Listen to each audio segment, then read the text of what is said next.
Good morning everyone. चलिए आइए class start करते हैं। पिछले क्लास में मैंने पढ़ा था लॉग के बारे में, ठीक है। लॉग कैसे फाइंड आउट, लॉग की वैल्यू कैसे फाइंड आउट किया जाता है, लॉग के टाइप कितने होते हैं, लॉगरिदम क्या है, लॉगरिदम के सीरीज डिस्कस किए थे। तो अलजेब्रा के पार्ट्स लगभग ख़त्म हो गए बच्चों, जितना है एनफ है, ठीक है। अब हमको पढ़ना है ट्रिग्नोमेट्री, ठीक है। तो आइए आज हम ट्रिग्नोमेट्री स्टार्ट करते हैं।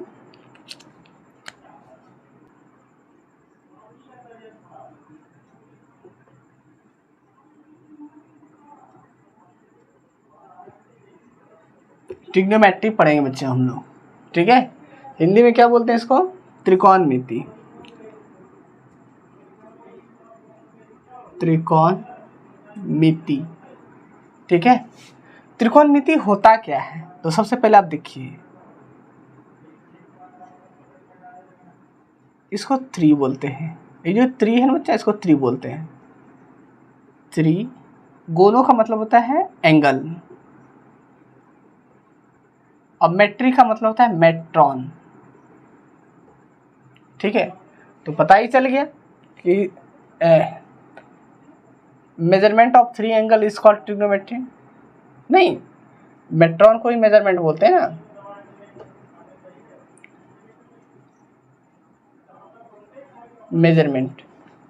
Measurement of three angle is called trigonometry. लिख लीजिए, measurement of three angles are लिखो बच्चा, कॉल्ड ट्रिगोनोमेट्री। तीन कोणों की मापन को ही त्रिकोणमिति कहा जाता है। चलो अब पढ़ते हैं इसके फॉर्मूले। इसमें बच्चा करता क्या है कि हम लोग करेंगे क्या,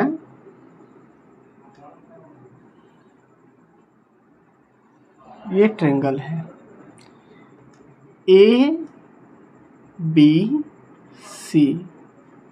ये कैसा ट्रायंगल है? कैसा ट्रायंगल है? राइट एंगल ट्रायंगल है, ठीक है, जिसका बी राइट एंगल है। ए बी सी एक ट्रायंगल है जिसमें बी राइट एंगल है। राइट एंगल का मतलब 90 डिग्री, जिसका एक कोण 90 डिग्री हो उसे राइट एंगल ट्रायंगल कहते हैं। जिस ट्रायंगल में एक एंगल 90 डिग्री हो उसे राइट एंगल कहते हैं। ये 90 होगा ही होगा। इसको हम कुछ मान लेते हैं थीटा। तो हमको पता है कि तीनों कोणों का योग 180 डिग्री होता है। ये थीटा है, तो ये कितना होगा? तो चलिए निकाल लेते हैं। Angle A plus angle B plus angle C is equal to 180।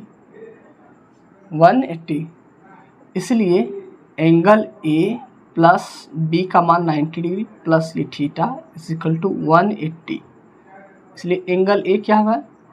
180। 90 इधर आएगा माइनस हो जाएगा, और थीटा भी इधर आएगा तो माइनस थीटा हो जाएगा। तो एंगल ए कितना निकल गया हमारा? 180 में 90 जाएगा, 90 माइनस थीटा। एंगल ए का वैल्यू कितना हो गया? 90 माइनस थीटा, ठीक है। यदि इस एंगल को हम मान के चलेंगे तो सबसे पहले बच्चे बात करते हैं क्या कि किसी भी ट्रायंगल में जो सबसे बड़ी भुजा होती है वो कर्ण होती है। राइट एंगल ट्रायंगल में जो सबसे बड़ी भुजा होती है वो कर्ण कहलाती है, हाइपोटेनियस, ठीक है। किसी भी ट्रायंगल में जो सबसे बड़ी भुजा होती है वो होती कर्ण की, ठीक है, और वो 90 के सामने वाले साइड होती है। जो एंगल 90 डिग्री है उसके सामने वाली एंगल होती है, सामने वाली साइड होती है, उसको कहते हैं हाइपोटेनियस, कर्ण, ठीक है। और परपेंडिकुलर और जो बेस होता है वो एंगल पर डिपेंड करता है। यदि हम इस एंगल के बारे में बात करेंगे तो इस एंगल के परपेंडिकुलर हो जाएगा ए बी और बेस हो जाएगा बी सी। बट यदि हम इस एंगल के लिए बात करें तो परपेंडिकुलर हमारा हो जाएगा BC और बेस हो जाएगा हमारा AB। हाइपोटेन्यूज सेम रहता है, नहीं बदलता है। तो मैं इस एंगल के लिए फिलहाल बात करता हूँ। तो ये हो जाएगा हमारा परपेंडिकुलर और ये हो जाएगा हमारा बेस। ठीक है, H for hypotenuse,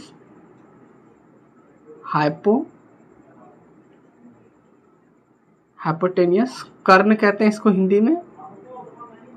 P for perpendicular,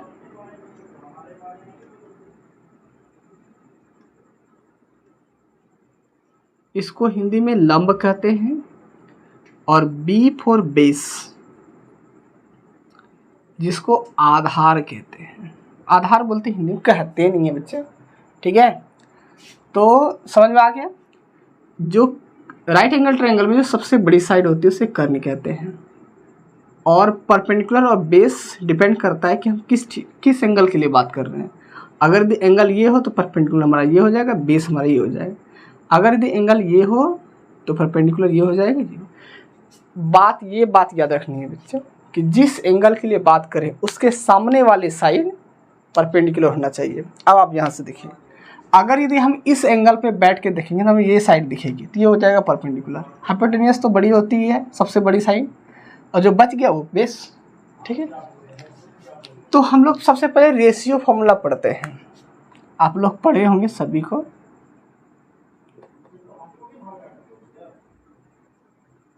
ratio formula, सबसे पहले रेशियो फार्मूला कैसे होता है देखो बच्चे, P/H sine theta. Sine theta का क्या होता है, P/H। P कितना है हमारा AB और H कितना है हमारा AC। लेकिन यदि हम इस एंगल के लिए बात कर लें तो हमारा P बदल जाएगा। पहले हम इस एंगल से पूरा निकाल लेते हैं। साइन थीटा का मान निकल गया, यहाँ से कॉस थीटा निकाल लीजिए। कॉस थीटा का फॉर्मूला B/H होता है, होता नहीं है। P/H की जो रेशियो होता है साइन थीटा कहते हैं उसको, B/H की जो रेशियो होती है उसे कॉस थीटा बोलते हैं। ऐसे याद रखोगे बच्चे तो गड़बड़ हो जाएगा। आप ऐसे मत याद रखिए, परपेंडिकुलर अपॉन हाइपोटेन्यूस को साइन थीटा, पर बेस अपॉन हाइपोटेन्यूस को cos theta, perpendicular upon base को कॉस टेन थीटा कहते हैं। ठीक है, तो आप इसे BC/AC लिखिए। टेन थीटा जो होती है वो P/B होता है, इसे आप AB/BC बोलिए। ठीक है, जस्ट इसके अपोजिट होते हैं सारे। जैसे साइन थीटा के अपोजिट होते हैं कॉसेक, यानी कि P/H को हम साइन थीटा बोलते हैं तो H/P को हम कॉसेक थीटा बोलेंगे। H/P को क्या बोलेंगे, कॉसेक थीटा। AC/AB। ठीक है, कॉस B बेस अपन हाइपोटेन्यूस को हम कॉस थीटा बोलते हैं। तो S/B हाइपोटेन्यूस अपॉन बेस को हम सेक थीटा बोलेंगे। AC/BC। परपेंडिकुलर बटे बेस, परपेंडिकुलर बाय बेस को हम टेन थीटा पढ़ते हैं, तो बेस बाय परपेंडिकुलर को हम कॉट थीटा पढ़ेंगे। BC/AB। ये तो हुआ बच्चा इस एंगल के लिए। लेकिन अगर हम इस एंगल के लिए बात करें तो हम लिखेंगे साइन 90 माइनस थीटा। हमको पता है साइन थीटा रही कुछ भी रही, ये एंगल है ना, 90 माइनस थीटा। अगर मान लेते हैं ये 40 होगा तो ये 50 हो जाएगा। तो ये होता है फॉर्मूला P/H, होता है क्या, P/H। ठीक है, कॉस 90 माइनस, अच्छा एक बात, P/H ही होता है, लेकिन इसके लिए P जो है ना हमारा ये हो जाएगा BC और H हमारा AC हो जाएगा। इस एंगल के लिए यहाँ पर हम बैठ के देखेंगे तो हमें ये साइड दिखेगी, अर्थात ये साइड हमारा P हो जाएगा। हम इसको P कर देते हैं और ये H तो है, ये हमारा बच जाएगा जो B होगा। B/H, B इसके लिए AB हो जाएगा और ये AC हो जाएगा। टेन थीटा नहीं, tan 90 माइनस थीटा, ये हो जाएगा P/B। तो P हो जाएगा हमारा BC और B हो जाएगा हमारा AB। जस्ट उल्टा करके आप तो लिख ही सकते हैं, तो टेक योर टाइम, राइट ना बच्चा। समझ में आ रहा है कुछ? ठीक है, आप लिखिए इसे। चलो अब पाइथागोरस देख लेते हैं।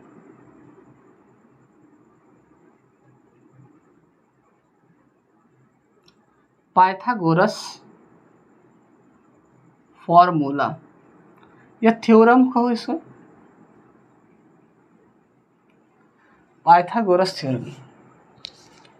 इसने कहा था कि ट्रायंगल के जो हाइपोटेनियस होते हैं, जो सबसे बड़े साइड होते हैं, उसका स्क्वायर और ट्रायंगल के जो शेष दो साइड हैं उनके स्क्वायर के योग के इक्वल होते हैं। नहीं बात समझे? मैं बताता।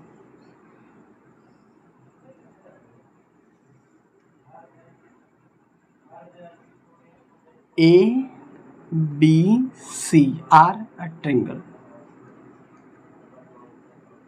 B is 90, B is right angle, ठीक है। तो 90 के सामने वाले साइड हाइपोटेनियस होती है, तो ये H हो गया। इस एंगल के लिए मैं बात करता हूँ थीटा के लिए, तो ये P हो गया और ये हो गया हमारा B। तो पाइथागोरस का स्टेटमेंट ये था कि त्रिभुज की जो सबसे बड़ी साइड होती है उसका स्क्वायर यानी AC का स्क्वायर शेष दोनों साइड के स्क्वायर के सम के बराबर होता है। तो AB का स्क्वायर और BC के स्क्वायर के सम का इक्वल होता है। ये याद रखना है कि AC AB प्लस BC ये रूल नहीं है, इसका स्क्वायर इसका स्क्वायर इसका स्क्वायर है। ट्रायंगल का एक रूल है बच्चे कि sum of two sides of any triangle is never equal to third side, कि दो त्रिभुज की किसी भी दो भुजा का जो सम होता है वो तीसरी भुजा की कभी भी बराबर नहीं होती है, ठीक है। The sum of two sides of any triangle is never equal to third side, तो नेवर इक्वल टू होता है, ठीक है। आप कोई भी ट्रायंगल जो कोई भी दो साइड जोड़ लीजिए वो हमेशा तीसरी साइड से बड़ी होती है, ये ट्रायंगल का रूल है। The sum of two sides of any triangle is always greater than equal to third side, ठीक है। क्या बोला है कि सम ऑफ, लिख देता हूँ बच्चा, sum of two sides of any triangle is always greater than third side, that is side A plus side B is always greater than side C। यदि किसी त्रिभुज के दो साइड्स का सम हो तो हमेशा तीसरी से बड़ी होगी। बट पाइथागोरस ने कहा कि यदि साइड के दो साइड्स की स्क्वायर के सम तीसरे के स्क्वायर के बराबर होती है, वो तीसरे क्या सबसे बड़ी होनी चाहिए, ठीक है। तो हमारा AC क्या है? कर्ण है, हाइपोटेनियस। अच्छा मैंने बड़ी ले लिया है, छोटी ले लो। तो H का ये स्क्वायर हो गए, ये P है तो P का स्क्वायर हो गए, ये B है तो B का स्क्वायर हो गया। तो यहाँ से H निकालेंगे तो क्या हो जाएगा? P square B square under root, ठीक है। उसी तरह हमको P निकालना हो तो B स्क्वायर को इधर भेजना होगा, तो ये हो जाएगा H square minus B square. तो P निकाले तो root under H square minus B square. यदि हमें B निकालना रहे तो आप क्या करोगे? P को इधर भेज देंगे, तो H स्क्वायर माइनस ये इधर आएंगे तो माइनस हो जाएंगे ना, P स्क्वायर। तो B इज इक्वल टू क्या हो जाएंगे? Under root H square minus P square. पता ही होगा सबको, सॉरी बच्चे, P स्क्वायर हो जाएंगे, ठीक है। तो ये सभी को पता होगा, कोई दिक्कत नहीं। आगे अब आते हैं कुछ फॉर्मूला और देखते हैं। फॉर्मूला नंबर 1 क्या होता है, sine square theta plus cos square theta is equal to 1। दूसरा फॉर्मूला होता है cosec square theta minus cot square theta is 1। तीसरा होता है sec square theta minus tan square theta is 1। ये तीनों को एक एक करके प्रूव कर लेते हैं। चलो पाइथागोरस से हम जानते हैं बच्चा,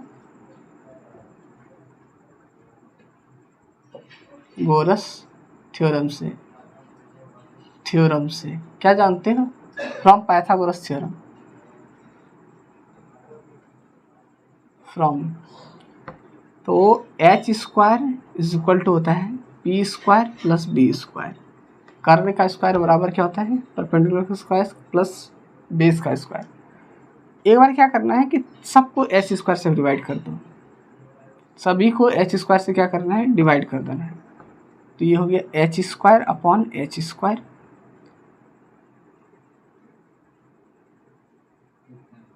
P square upon H square plus B square upon H square. ठीक है, तो ये तो कट के 1 हो गया, पी अपॉन एच का square plus B upon H इसका स्क्वायर, तो ये 1 हो गए। पी अपॉन एच होता है साइन थीटा, स्क्वायर करेंगे तो sine square theta, B upon H cos होता है, स्क्वायर करेंगे कॉस स्क्वायर थीटा, तो ये हो गए sine square theta plus cos square theta is equal to 1। एक बात हम बताना चाहते हैं बच्चों, आपने आपने 7th या 8th क्लास में पढ़े होंगे कम्यूटेटिव एसोसिएटिव, कम्यूटेटिव लॉ पढ़े होंगे, एसोसिएटिव लॉ पढ़े होंगे, डेरिवेटिव्स लॉ पढ़े होंगे, पढ़े हैं, कम्यूटेटिव लॉ पढ़े हैं।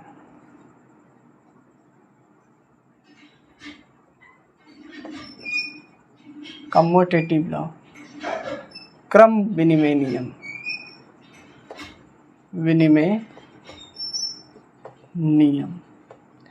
क्रम विनिमय नियम क्या होता है, थोड़ा सा देख लो। यदि a प्लस बी को हम b प्लस ए लिख सकते हैं, ये सही होगा। 5 प्लस 4 को हम 4 प्लस 5 लिखेंगे तो कोई दिक्कत नहीं होगा। तो फर्स्ट रूल समझ लीजिए, एडिशन जो है वो कम्यूटेटिव लॉ को फॉलो करता है। जो एडिशन है बच्चा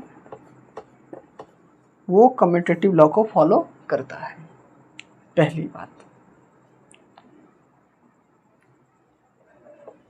दूसरा, क्या a माइनस बी को b माइनस ए लिखें तो क्या सही होगा? आइए पहले एग्जाम्पल से पहले देख लेते हैं। हम 9 माइनस 4 लिखें, 4 माइनस 9 लिखेंगे, क्या सही होगा?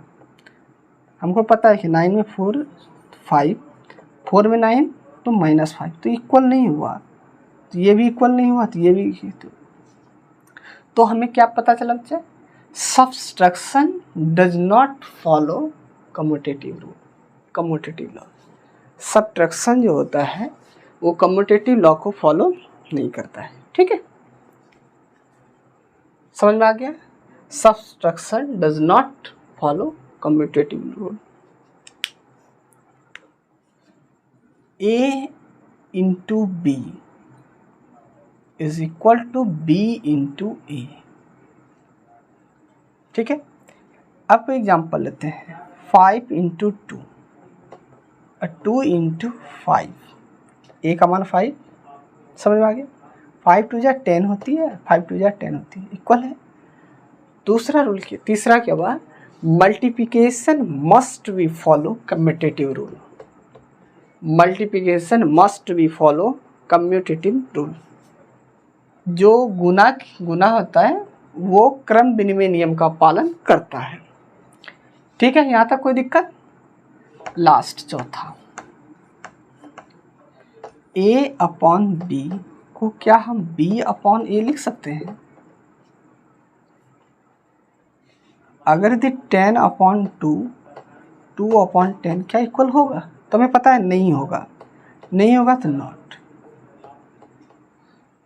तो division does not follow commutative law, division follow नहीं करता। तो हमें क्या पता चला कि एडिशन और मल्टीप्लिकेशन फॉलो करता है कम्यूटेटिव लॉ को, but subtraction and division follow नहीं करता है कम्यूटेटिव रूल को। तो इस बात को हम इसलिए बता दिए क्योंकि sign square theta plus cos square theta 1 लिखें या 1 बराबर sign square theta plus cos square theta लिखें, दोनों बात एक ही होगी। ये मत समझना इसके लेफ्ट हैंड साइड में sign square theta plus cos square theta, इसके राइट हैंड साइड में 1 है, इसके लेफ्ट हैंड साइड में 1 है और राइट हैंड साइड में sign square theta plus cos square theta है। तो इसलिए मैंने बताया बच्चे कि साइन जो एडिशन होता है वो कम्यूटेटिव रूल को फॉलो करता है। ठीक है, अंडरस्टैंड? अगर यदि हम यहाँ से करें साइन थीटा को रख लेते हैं, कॉस स्क्वायर थीटा को इस पर भेज दें तो क्या हो जाएगा? 1 माइनस कॉस स्क्वायर थीटा हो जाएगा कि नहीं हो जाएगा? तो यहाँ से यदि हम साइन थीटा निकाल लें तो ये root under 1 minus cos square theta हो जाएगा। तो आप यहाँ से एक फार्मूला याद कर लेंगे। अगर यदि हम कॉस थीटा को इधर रख लें तो साइन स्क्वायर थीटा इस पार आ जाएंगे, तो क्या हो जाएगा? 1 माइनस साइन स्क्वायर थीटा। अगर कॉस स्क्वायर थीटा बराबर root under 1 minus sine square theta. बात क्लियर है? यहाँ स्क्वायर नहीं होगा बच्चा। Sine square theta is equal to 1 minus cos square theta, इसका स्क्वायर इधर जाएगा तो रूट अंडर हो जाएगा। ठीक है, एक्चुअली में पता है हम कुछ सिखा देते हैं आप लोग को। उधर घातांक का रूल नहीं पढ़ाए थे, अब इस जगह समझ लेना है। a पर 1 करेंगे तो a ही होगा। आप किसी भी पर पावर कोई भी डिजिट हो उस पर पावर यदि 1 देंगे तो सेम डिजिट रह जाएगा। आप यहाँ से समझ जाइए। आप 2 करेंगे तो मान बढ़ जाएगा, तो इसको लिखना जरूरी नहीं है। a पर पावर n इंटू b पर इंटू a पर पावर n इंटू a पर पावर n, यदि बेस सेम हो और मल्टीप्लाई हो तो वो ऐड हो जाती है। बेस सेम हो और पावर डिफरेंट हो तो वो मल्टीप्लाई हो जाता है। मल्टीप्लाई है तो पावर जो होता है वो ऐड हो जाता है बच्चा। फिर से समझना, बेस सेम हो, पावर डिफरेंट हो और वो मल्टीप्लाई में हो तो पावर ऐड हो जाती है। इस पर हम लिख सकते हैं m प्लस n। a पर पावर, ये एक हो गया, ये दूसरा हो गया, ये तीसरा लिख लीजिए। a पर m अपॉन a पर n हो तो हम कह सकते हैं कि इस पावर सब्ट्रैक्ट हो जाती है। ठीक है, चौथा, किसी भी पावर पर 0 हम दे दें, power of 0 on anything is equal to 1। आप किसी पर पावर 0 देंगे उसका वैल्यू, आप 1000 पे पावर 0 दीजिए, इसका वैल्यू भी 1 हो जाएगा। तो ये कैसे, जरा इसको देख लेते हैं। आपको पता है a पर पावर m और a पर पावर n हो तो a पर पावर m माइनस n हो जाता है। If m is equal to n हो जाए तब क्या हो? तो a पर पावर m अपॉन a पर पावर m, क्योंकि n बराबर है 5 m का तो हम कर सकते हैं। और a पर पावर m की जगह n की जगह m, तो आप इसे क्या देखें, ये तो कट के 1 हो जाएगा और m में m जाएगा तो 0। समझ में आ गया?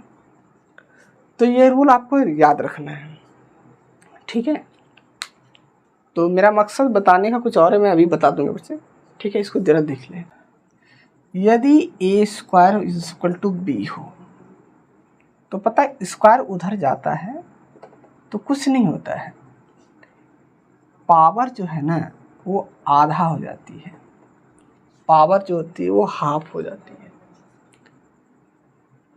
वैसे हम कहते हैं कि ए स्क्वायर इधर आता है, ए बाय बी है, तो ये रूट हो जाता है, ये याद रख लेते हैं। लेकिन कल को यदि ए पर पावर 5 दे देगा और बोलेगा कि बी है, तो ए बराबर क्या हो जाएगा, तो आप रूट नहीं चढ़ा देंगे। बात समझ में आया क्या? यदि ए स्क्वायर बराबर बी है तो ए बराबर पूछते हैं तो रूट चढ़ा देते हैं, फट से, आपको चढ़ाने का आदत है।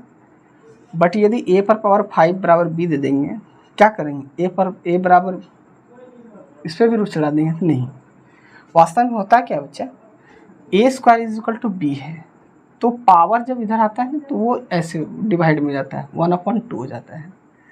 और 1/2 को हम ये बोलते हैं रूट अंडर बी, तो 2। हमको पता है ये 2 रूट को लिखा नहीं जाता, स्क्वायर रूट को सिर्फ ऐसे लिखा जाता है, ठीक है। यही यहाँ पर 3 रहता है तो हम ऐसे कहते हैं क्यूब रूट बी। अगर यदि यहाँ पर 5 रहेगा तो ये होगा 5b। वास्तव में होता क्या है कि जैसे ये इधर आएंगे तो ये 1/3 हो जाएगा, b पर पावर जो हो जाएगा 1/3, ये 5 पर जो पावर है वो हो जाएगा 1/5। इसको लिखा जाता है क्यूब रूट b, इसको लिखा है 5 रूट b, ऐसे लिखा जाता है। तो समझ में आ गया, थोड़ा प्रूफ हो चुका है। चलो अब नेक्स्ट करते हैं। उस बार तो सभी को एच स्क्वायर से भाग दिए थे, इस बार सभी को पी स्क्वायर से भाग देना है। Dividing by P square on both side, क्या लिखेंगे, dividing by P square on both sides, ठीक है। तो H square upon P square हो जाएगा, P square upon P square plus B square upon P square. तो एच स्क्वायर इसको हम ऐसे लिख देते हैं, कैसे बचे, एच अपॉन पी का होल स्क्वायर, ये तो कट के 1 हो गया, प्लस बी अपॉन पी इसका होल स्क्वायर।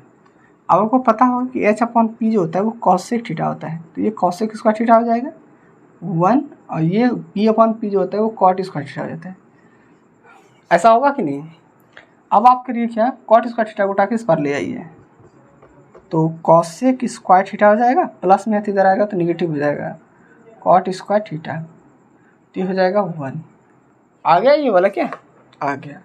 तो आप एक एक काम कीजिए यहाँ से कि कॉसेक स्क्वायर थीटा को रख लीजिए और इसको, अच्छा यहाँ तो हो चुका है ये, नहीं यहाँ तो ये हो चुका है, आप कॉसेक थीटा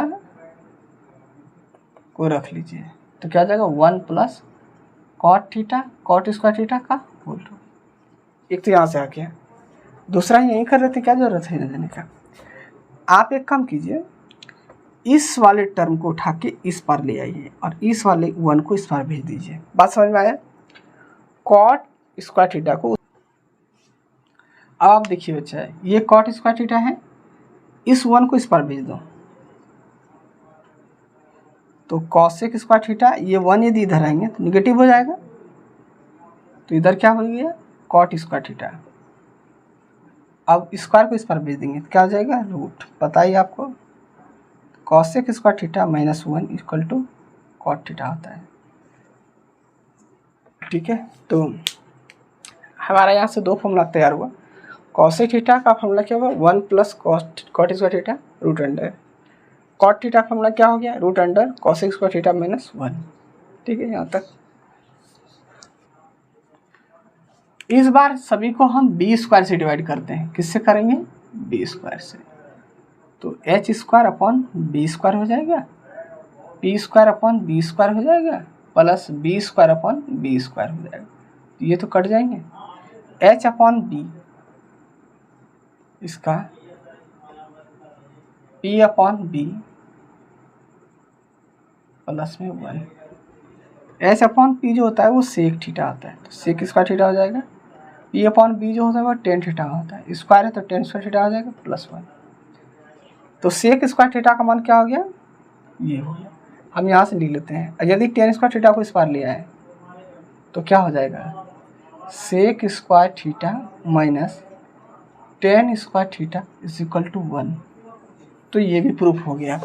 आप अब यहीं से फॉर्मूला बनाइए, सेक स्क्वायर थीटा बराबर क्या हो गया, तो हम यहाँ से सेक थीटा यदि हम निकाल लें तो क्या हो जाएगा, root under tan square theta plus 1। अब आप क्या करें कि 1 को इस पार ले आए, क्या हो जाएगा, sec square theta minus 1 is equal to क्या हो जाएगा, टेन स्क्वायर थीटा। स्क्वायर को इस पार भेजेंगे तो क्या हो जाएगा, रूट, तो sec square theta minus 1 equal to tan theta. तो ये आप अंडर रूट अंडरलाइन कर लें। आपको ये फॉर्मूला भी याद रहना चाहिए, ये भी, ठीक है।